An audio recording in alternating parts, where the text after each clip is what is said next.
Nice little community.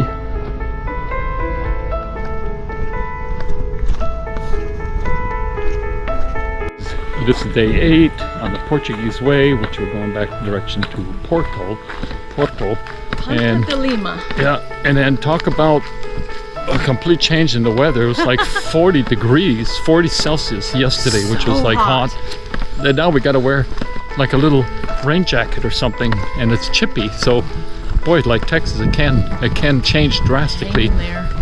Yeah. So this is basically our last day on the Camino. And, Portuguese way. In the Portuguese way, yeah. I think yesterday was kind of a interesting that was a real Camino day. Like, it was hard. It was 4.5 hours hike. It was a lot of up, and the Camino was more like a true Camino, going through the woods, up the mountain, down the mountain. You worked for it. Yeah, you worked for it, and it, it felt good. It felt like we were at the right place energetically. It didn't feel. It felt invigorating in some respects because you're walking in nature.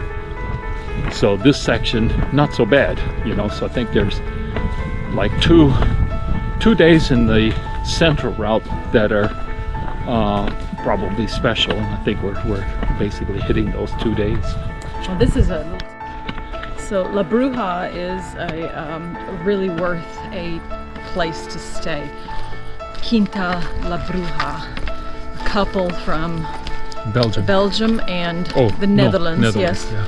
And they run a little B&B, and they keep it a B. It is so cute. Only 2 rooms. They will make dinner for you, vegetarian, and sweet little breakfast. The nicest people, quiet. It's like one of those perfect little country, just beautiful setting.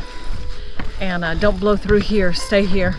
Well, on your way from Ponte de Lima. Yeah, no, there's nothing here. There's no grocery stores. Yeah, there's nothing here. There's nothing here. So you're extremely fortunate that they will make dinner, and it's a vegetarian dinner. It was very, or they just did a really big salad for us, and that's all. Yeah, we just wanted a really big salad, and it was like €8, which was real fair. They have a welcome drink for you when you come in. So it's kind of classy. Beer, orange juice, glass of wine. Yeah, something. Soda, whatever it is that you want. Lots of nice touches that you miss in a lot of these places that are run by men. Yeah. I guess is they're just functional, which is fine.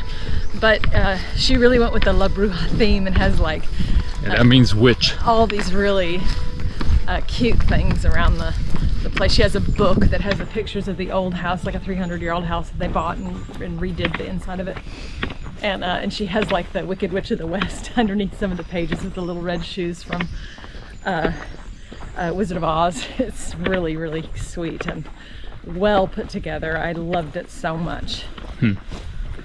It had too many pillows and too many accoutrements everywhere. All the throw pillows that women love, and where you walk in and you're like, oh, this is the way I would want my room decorated. Yeah, except there's no room to put anything. No, there is. You just take them and put them on the floor in the evening. Well, anyway, Melissa liked the feminine touch, the female touch. Yeah, so depending on where you're coming from, if you're at the 4-hour mark, this would be a reasonable place. I think there's also an albergue that's going to be a little bit cheaper, but for what it was €74 to spend the night, and which was a very good value with breakfast included. And it was €90 with our 2 salads, and it was €8 per salad. Yeah, she even thought of like little things that after you've been doing this for like 50 days of walking, where you're in the shower and there's a little shelf in there that you can put your shampoo and soap. In the bathroom, there are hooks that you can hang your towel and your night clothes that you're about to put on. You don't have to use the filthy floor. Not that the floor was filthy, because it wasn't, but I'd prefer not to have my stuff all over the floor. Just little things like that. I don't know. Melissa was happy. Notice it when you're there. She finally got some feminine touches, and it's true. Uh-oh. Here comes a car. Yeah, I tell you what, back there you should get some, people are moving here.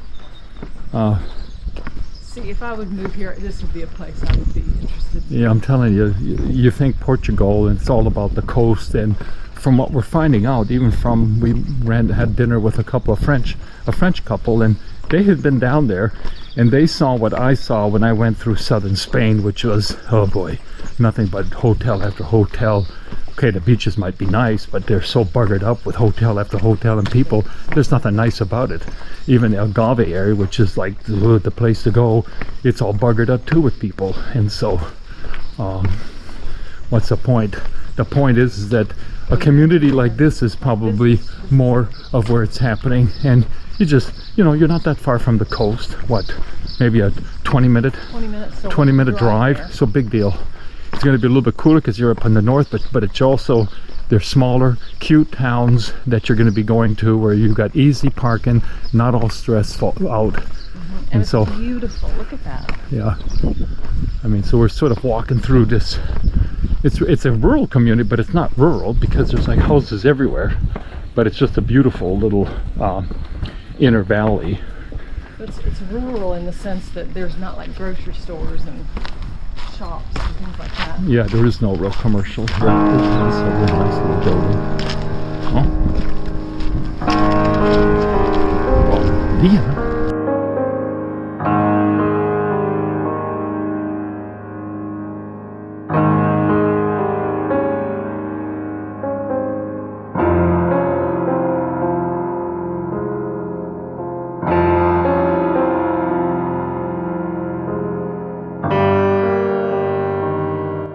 Boy, from sweat, which was yesterday, to wet today, which is we're like in a cloud right now. Yeah, there's not much room. Yeah, so at any rate, I guess yesterday we were walking to Camino. It was like an unusual temperature day, and so something blew in. So I think it's still at that point far enough north that weather patterns can change sort of suddenly until summer really does settle in.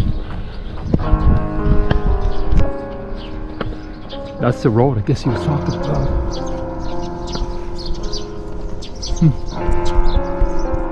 Nice little stream just outside of Labruja. This is the trail. We just got off the main road, and do watch the signage, especially if you're going opposite direction, that you can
Yeah, no two ways about it. The central route in Portugal is more like the typical Camino that we were accustomed to, and that's not to brag or anything. It's just energetically, this is more like a Camino. It's in the woods. You've got more pilgrims. You're also probably going to note that if you watch the first 6 days of our Portuguese, there wasn't a whole lot of insightful or powerful experiences or things that like mentally popped out. And I would say it feels quite different today. And yesterday was more of a real Camino because it was arduous. It was in the woods. You saw fellow pilgrims sweating. So that's what I would say. Yeah, we got a nice family coming up. Bon dia. Bon dia.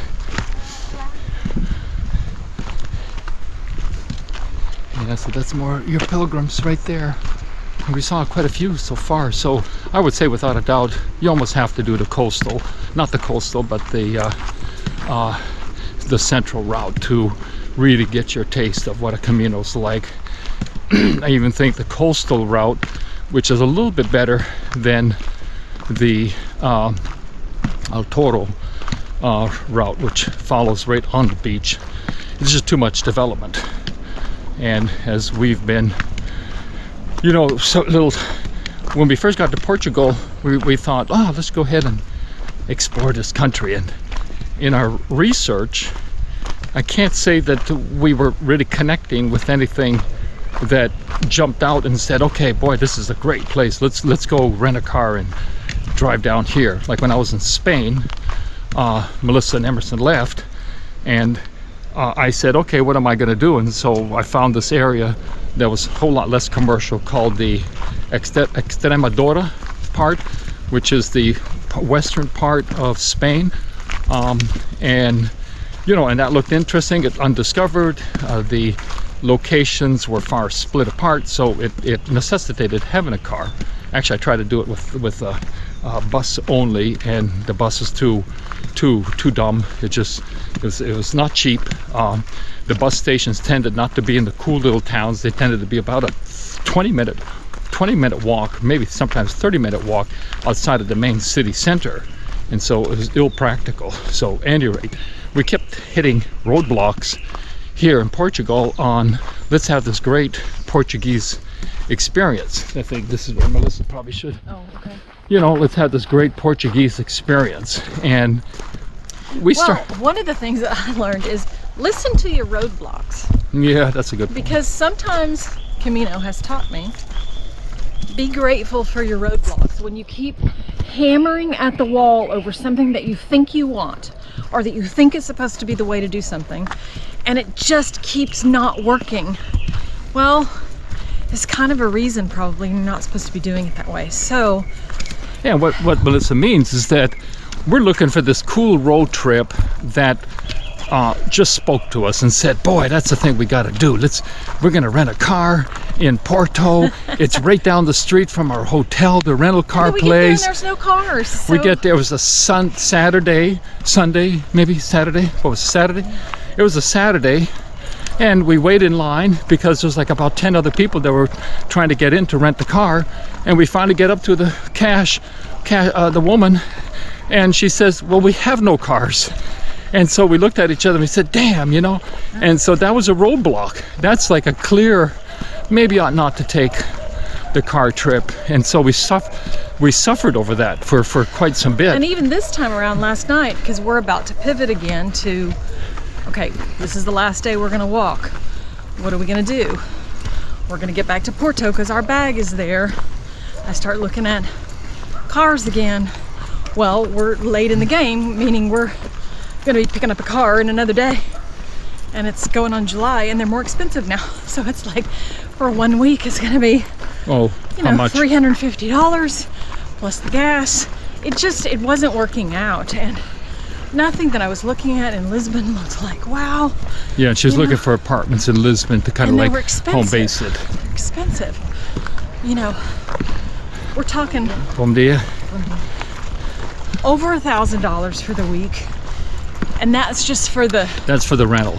Yeah, for and the that's house just for the house rental. for just the, like kind of the bare minimum of what we would Yeah, want. nothing cool. Nothing like wow. How neat. To get the wow factor in the area, you're looking at more like 1,500 for. Yeah, so basically Portugal has been discovered. It's expensive. This is not a cheap holiday. So last night, and I've heard this place before, is to stay in Sintra. Well, so at the Labruja, the B&B that we stayed at, we had a French couple, and They're on road trip. They're on a road trip with their own car because they live in France. From France. Yeah. All the way up through. Yeah, so they had gone down all the way to the south, which is where Melissa and I thought, oh man, let's go to the good beaches. Algarve. Yeah, even south of the Algarve. Look at it's got to be a lot of coastline. Look at the Atlantic. And that's probably the third or fourth person along the way that has said, don't do it. It's overdeveloped. It's condo. You're not gonna. The beaches are beautiful. Yeah, go to Miami. Just Yeah. forget it. No, go to Greece and go find your little island. Well, meaning go to Miami in the sense of if you want condo after condo and hotel after hotel. That's just not our scene. No, it might it's be not. yours, but it's not ours. Well, if you're watching the wrong video, you should have gotten it by now. That we're probably, you have to find people's videos who are your cup of tea. Yeah, your cup of tea. Yeah, so we're That's older. True. We're That's older. true. We have a certain And temperament. I've watched plenty that they weren't my cup of tea, and I knew pretty much immediately, and then I would just find something else. Yeah, so the fact is that we are older and we are posting videos, and you don't see a lot of that, and so our mindset is probably going to be a little bit different. And so if you are, I don't want to say you're in our demographics, but I mean, even when I was young, I never wanted to be in these big populated areas, so I don't think it's an age thing. I do think I've always been this way. Like a personality thing. Yeah, I mean, I don't want to be where everybody else is. I mean, or boring. You might think you do because you haven't figured yourself out yet. Well, And you'll learn pretty quickly. Yeah, it's like, if it's been discovered, it's not interesting. I mean, it's enough. So I finally found us a little apartment, and we're going to get it for 5 days in Sintra, which is just a little historical town right outside of south Lisbon. Just south of Lisbon. And it's supposed to be, the French couple told us last night that was their favorite place to definitely home base it there. I finally found, it took me probably 2 hours of researching last night, just scouring, booking Airbnb. Finally found it on Airbnb. We're not there yet, so I don't know if it's the paradise we're looking for. It's probably not going to be perfect because things rarely are perfect, but I think it's going to tick enough of the boxes that will be a nice 5-day.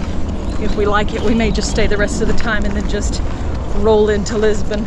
Yeah, it's like about what, a 20-minute train ride or bus ride? Yes, it's very close to Lisbon. It's like it's like a little suburb almost, but it's a historical town, and I've heard it on many people's talkings of that area is, stay in Sintra. It's really close to the coast. It's really walkable. Well, we got a huge mouthful in Porto. When we got to Porto, okay, we were just on the outside because we needed to be close to the train station because we had a big old bag to schlep to the hotel. So, but it was, it's a quick, 7-minute subway ride, and you're right, boom, in the heart of Porto. And I can't say, there's so many people, I can't say that, I couldn't find a nice coffee shop and say, oh, look let's just sit down here and be chilled. It just didn't have that. It was just too many people. So many people. Yeah. I think after being on the Camino for so many days, because we've walked over almost 55 days total, and you're in slow travel mode. You're in quiet travel mode. And so this morning I definitely felt that, I did 2 things right. I set us up in a place where we don't have to have a car, because car travel is not slow travel, and it's stressful. Where are you going to park? Yeah, where are you going to go? Where do we all turn? That stuff. Oh, you Coming didn't read up with the itinerary. Why'd you drive us? Where are we staying every day? Yeah. And then also to set us up in a small town rather than in Lisbon, where it's like this really big, kind of overwhelming thing. So I felt really good about those. Well, and I think we're at the point where I want to take one day and do absolutely nothing. If I want to sleep in, I want to just sleep in all day long and give my poor bones a good solid rest. It's very difficult sleeping in somebody else's bed for 50 days and get a good solid night's sleep. So I'm definitely looking forward to just like and so what's the use of renting a car for 2 days if it's just sitting in your driveway anyway? So anyway, that was I like the way that felt. And I think the fact of it is we're not going to be missing anything great because we don't have this car that we can whip down to the south and look at all those hotels on the beach. So and that'll just be stressful because trying to drive and directions, and Raymond and I mean, we can do it, but we're worn out, and that's probably not the best thing for us to be putting our marriage through right now, to be honest. Ye of so little faith. Well, I know. Ye of so little faith. It's very stressful and can get really ugly. Well, welcome to marriage. You know. He suffers a lot. The point of this whole conversation is similar to the Camino, that there is messages coming to you, and be sensitive and be aware of it. And in whatever aspect of life you may be putting together something, whatever that's something, whether it's a job, and what a gift, job or home what or a moving. Gift to have this, like, you can kind of let go of a little bit of control when you realize that there's something in the background that's driving the train. And that's very comforting to me. Well, but you have to be listen, you have to be open. quiet enough to hear it. Okay, so we're going down a kind of a steep hill. Or you can fight it. And I better. And then he called a special session.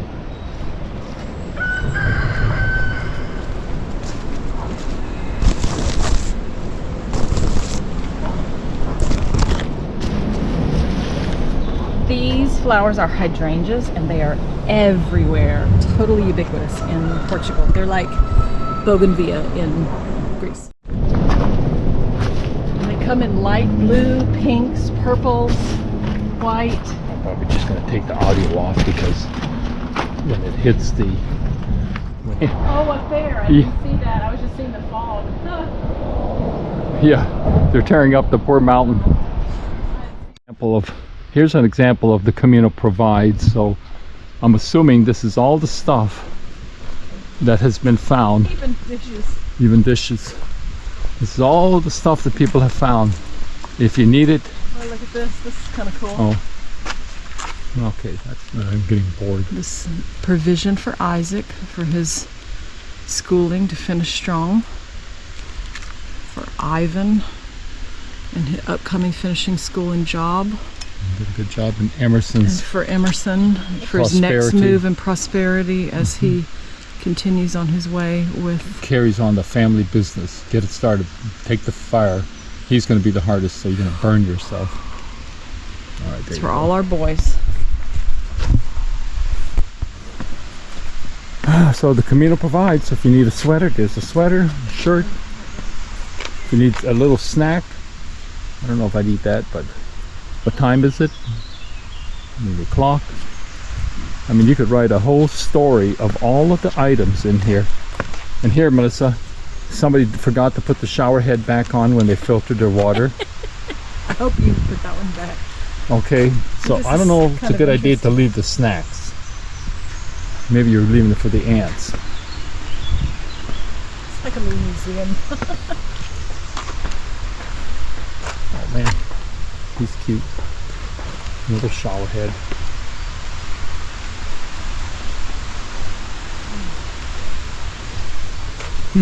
Now what are those little, those are cute as beads.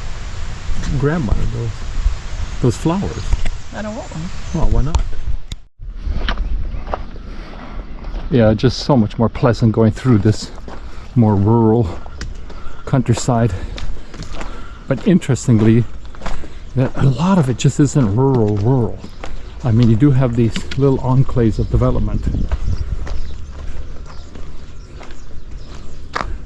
See, I'm going to say they came from here.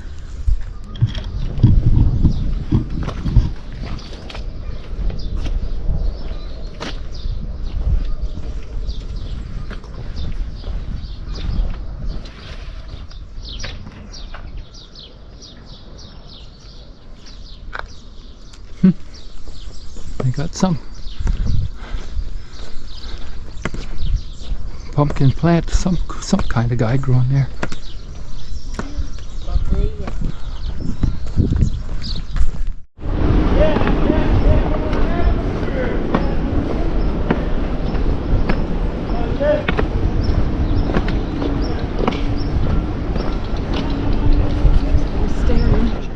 We were just discussing, like, We could walk I down. have a tendency to check maps regularly to make sure, because we're going backwards, so there's a little bit of way marking here. So I check the map to double check we're doing everything right. And Raymond will make fun of me. And I said, look, this is what works for me. I don't want to take extra steps. I like reading maps.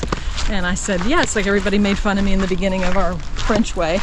They said, oh, you and your reservations. Oh, you know, you're so neurotic, and you know, but it's what works for me, and I know that. And we tried it on the Portuguese way. Yeah, so we said 2 nights. Well, we said on the Portuguese way, you know what? We're not Let's going to just go have by the seat of our pants. yeah, we're not going to do Let's- no bag transport. Which has been so great, by we the can way. stop anywhere we want to stop. And so we tried that. And the first day we get to the first we get dropped off at the first little village. And we found, I'm going to interrupt. I'm sorry, Raymond. I'm going to interrupt because you can do it if it's your personality. But more important, we did find places. We did. It was hard. It was not what we wanted, but we did have a roof over our head the first night, and I'm very grateful for that. Had a shed. But the bigger point is I was so miserable in my stress and my heart. It was, I mean, and it was palatable, like where I'm almost in tears, and I'm getting mad at Raymond, and bless his heart, Raymond was able to keep his shit together and not get angry back at me, and keep it calm through both of those days. And after that, I was like, no way, man, I'm gonna book out 1 day in advance, and that's worked really great, and then I can walk with peace. yeah, So, it's just not. It's a know good. know yourself. Well, even it sounds like it's a good idea to wing it, but there's less options in Portugal also. Certainly in the coastal and the El Toro route, there's less options. There's a whole lot less alberques, and so maybe it's. But even here, I'm noticing on the central route, boy, we're not seeing that many alberques. It's slim. Yeah, It's not and so as- they're charging more too because they know it's slim, and so I think, you know, it's a very reasonable thing to go ahead and book ahead. Period. Yeah. So That's just it's know not who that. you are, and don't let people shake you from that. That's one of my lessons in this Camino time that I've spent, is know who you are and don't be shaken from that, because somebody's a different way, even if it's your partner. It's like, you be you. Well, and I think know? 4.5 hours of walking is a pretty good cap. Certainly depends on the elevation gain. If you're going through a lot of hills, but sometimes you just don't have a choice. You just have to, because there's no accommodations. But that's And- a personal thing too. I mean, if you're super fit and, you know, young and an athlete or whatever, you could probably walk for much further than Much that. further. I mean, you know, or if you don't have as much physical ability, maybe 2 hours is your cap, and that's okay too. But remember, it's not a race. I think that was what somebody said even today. Our host said, you know, it's not a race. But it is, you know, yesterday was hard. Yeah. But there is something so But it was a satisfying. good hard. Yeah, at the end of the day, like, I feel so good about it. I really do. And so there is something about, like, pushing a little further than you think you can do, because then you realize you can. I'm a teacher and a tutor, and there's this learning thing where you keep kids just in the learning curve, and so you don't give them things that are so hard that they give up, but you don't give them things that are easy, because then it's too easy and they get bored. So you keep them just outside of their of what they know, and just keep pushing a little bit harder and a little bit harder.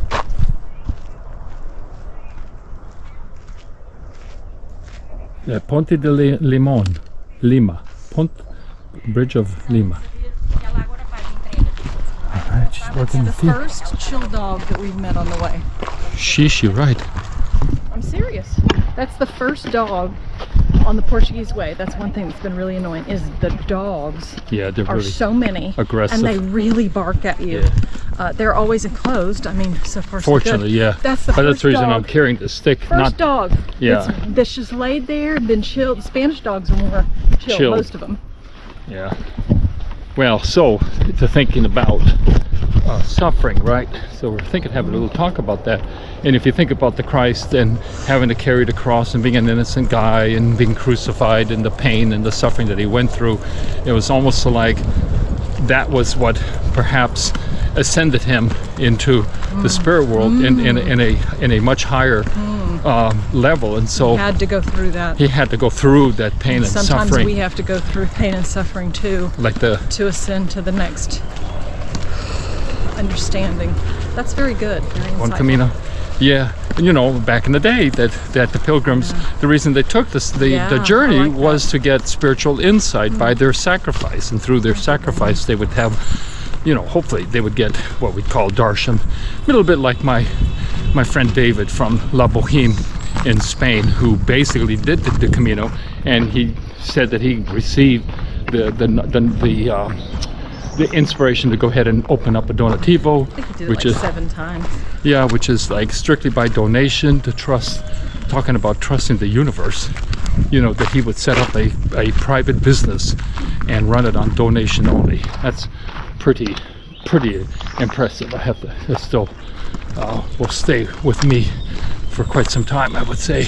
I don't have that type of courage. Maybe that's why I respect it so much. But anyway, it is perhaps through our suffering that we ascend. Maybe that's what it is. You have to almost deny the physical body. Perhaps that's also why fasting and all of those traditional austere practices, you know, where the Indians, like from India, would meditate and suffer with the cold and the heat, and almost like release their spirit from the physical body in order to become more spiritual. Interesting, right? You think about it, that we're a spiritual being having a physical experience in this physical body, and then at one point we have to leave the body, and then we enter back into the spiritual world. And so is the goal to become an enlightened being while you're in the physical world, while you're in this reality. Well, finding peace rather than the constant chasing of pleasure. I don't think that the pleasure never leads you. Not that life is supposed to be just this horrible, you know, pain and suffering. I don't think God. Well, and David, from the Boheme, you know, he was singing, he's enjoying, he's drinking, he's smoking cigarettes. Really in a very so he's joyous, having, he's joyous. He found some joy and some peace. Yeah, so you can be spiritual and have joy, and do things that you enjoy. So, I think that so. Tales from the Camino. We're running out of Camino, by the way. Yeah, headed towards Ponte de Lima. Well, this center route definitely is much more agreeable. A whole lot more of the trail goes through farmland, more rural. But I would also say it does seem, it's rare to see nothing but land without development. I think that northern part of Spain, there's a lot of open land. I mean, open in the sense of no human development, but there's a lot of agriculture, lots of agricultural fields. Here, a whole lot less fields because it's so mountainous or hilly, and you have more communities and smaller farms. None of the big wide open hectare acres of grapes and wheat.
There's your store.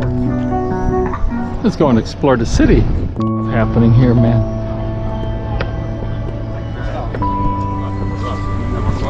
I mean, in a way, that one looks almost a little nicer. Like, people see me, they have a lot of respect for me. I can tell just the way they look at me.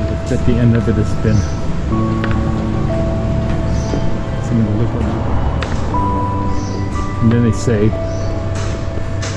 the woman, it's the historical.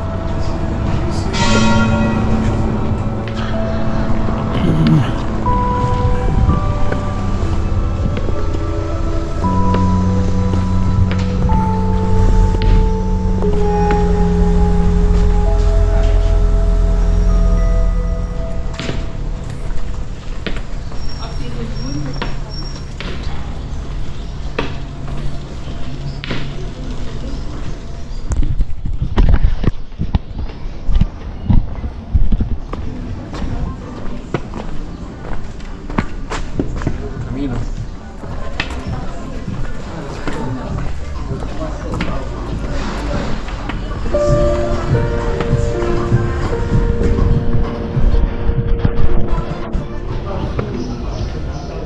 This way? See, I wouldn't go any further. It's gonna run out.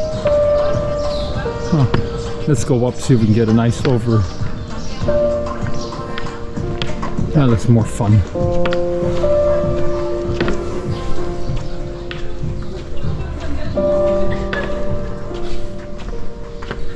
We'll look at this way.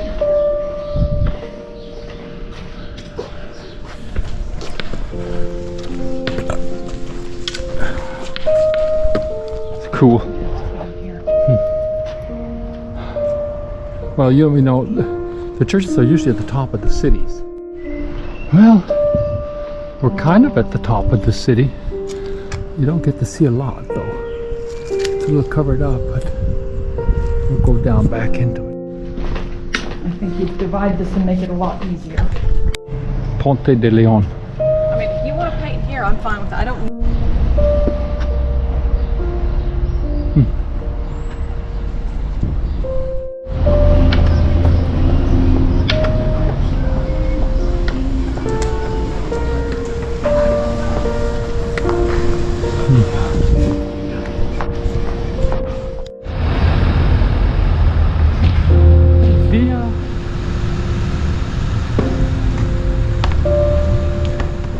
Yeah, these bus stops tend. I think these guys.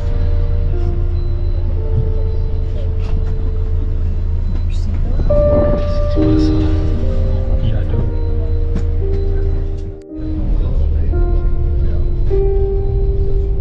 All right, this is the outskirts of Lima. Ponte de Lima. This is our last shot of this part of Portugal. We ain't done with Portugal yet. I have to say, I did definitely grateful we took the central route to get a feel.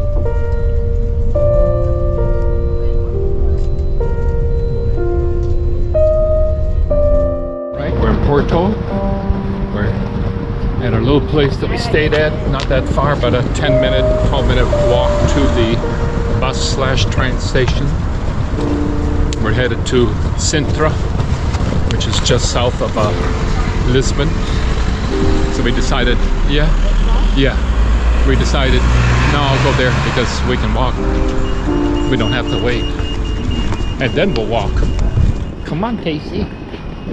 Anyway, nice temperature, kind of got coolish a bit. So the hotel is nicely placed.